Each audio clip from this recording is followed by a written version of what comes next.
विचार बदला.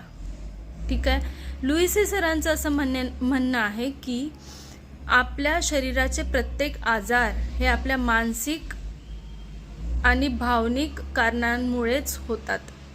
जसं पचनक्रिया बिघडण्यासाठी भीती, असुरक्षितता, तणाव, नकारात्मक विचार हे कारणीभूत ठरतात.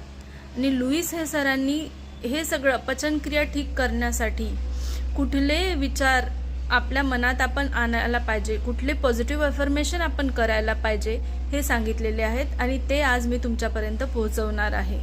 पचन बिघडल्यास कुठलं अफर्मेशन करायचं, कुठलं पॉझिटिव्ह अफर्मेशन करायचं? आपल्या डोक्याला, आपल्या मेंदूला डोळे बंद करायचे, शांत राहायचं आणि म्हणायचं, I digest life with ease, I release my past lovingly, easily, I am safe. म्हणजेच मी माझं जीवन खूप सहजतेने पचवते आहे किंवा पचवतो आहे.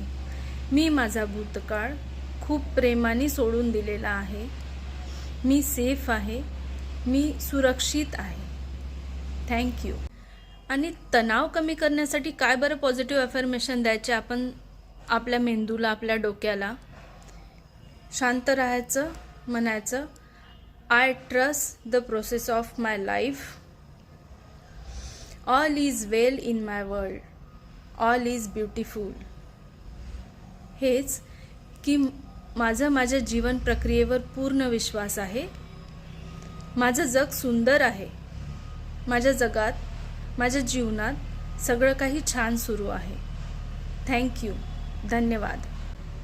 आता तुम्ही म्हणाल हे पॉझिटिव्ह अफर्मेशन करायचे कधी?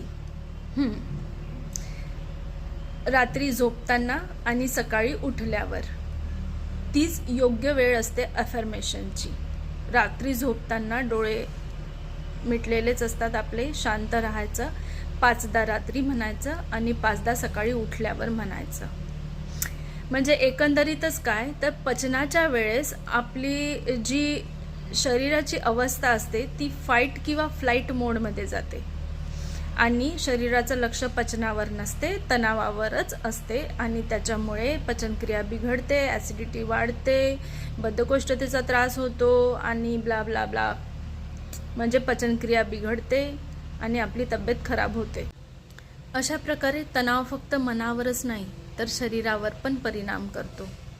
म्हणून स्वतःच्या शरीराशी संवाद साधा, तुमची पचनक्रिया छान करा, तुमचं गट, तुमचं शरीर तुम्हाला थँक्यू म्हणेल.